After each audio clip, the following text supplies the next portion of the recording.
पहले चंद्रयान और फिर आदित्य L1 की सफलता के बाद इसरो ने अपने पहले मानव अंतरिक्ष मिशन गगनयान की ओर पहला कदम बढ़ा लिया है। शनिवार 21 अक्टूबर को सुबह 10 बजे इसरो ने मिशन गगनयान की टेस्ट फ्लाइट को सफलतापूर्वक पूरा किया। हालांकि इस टेस्ट फ्लाइट को दूसरे प्रयास में भेजा गया क्योंकि पहले से निर्धारित लॉन्च जो सुबह 8:45 पर होना था उसको लॉन्च से सिर्फ 5 सेकंड पहले रोक दिया गया था। कारण था अंतिम 5 सेकंड पहले बूस्टर रॉकेट फायर नहीं हो पाए। इस समस्या को तुरंत ऑन बोर्ड कंप्यूटर ने पकड़ लिया और मिशन को होल्ड कर दिया, लेकिन इसरो वैज्ञानिकों ने सिर्फ 1 घंटे में इसका समाधान करते हुए सुबह 10 बजे गगनयान की टेस्ट फ्लाइट को सफलतापूर्वक लॉन्च कर दिया। आइए इस वीडियो में आपको समझाते हैं इस लॉन्च में क्या क्या हुआ। रॉकेट लॉन्च होने के बाद कैसे कैसे इसके हिस्से अलग हुए और अंत में फिर ये कैसे बंगाल की खाड़ी में लैंड हुआ, सब कुछ जानेंगे इस वीडियो में विस्तार से। करेक्ट 10 बजने पर सबसे पहले रॉकेट के बूस्टर रॉकेट्स फायर हुए और बूस्टर रॉकेट्स के फायर होते ही रॉकेट गगनयान के कमांड मॉड्यूल को लेकर आवाज की गति से बादलों को चीरते हुए अंतरिक्ष की ओर तेजी से बढ़ा।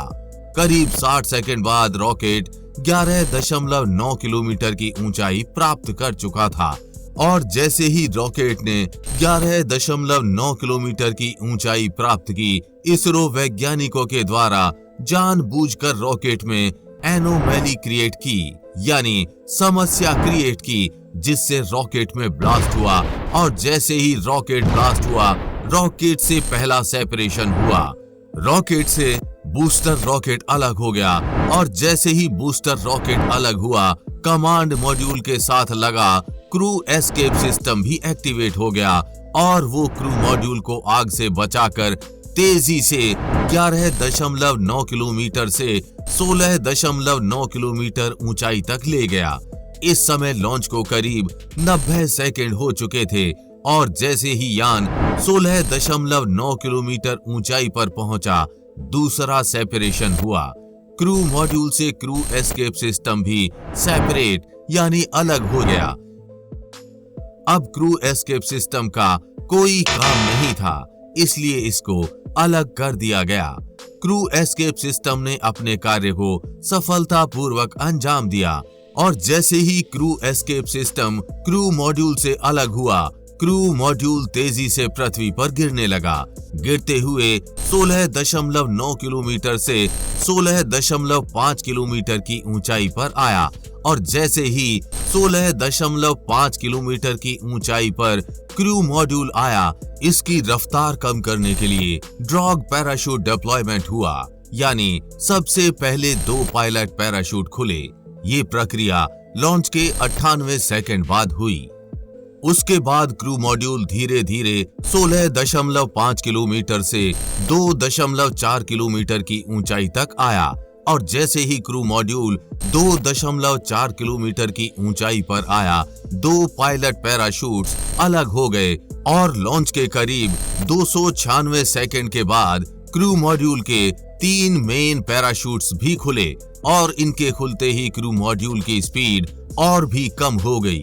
इतनी कम स्पीड के साथ 2.4 किलोमीटर से 0 किलोमीटर की दूरी तय करने में करीब 238 सेकंड का समय लगा और अंत में करीब 532 सेकंड के बाद क्रू मॉड्यूल धीरे धीरे बंगाल की खाड़ी में टच डाउन किया।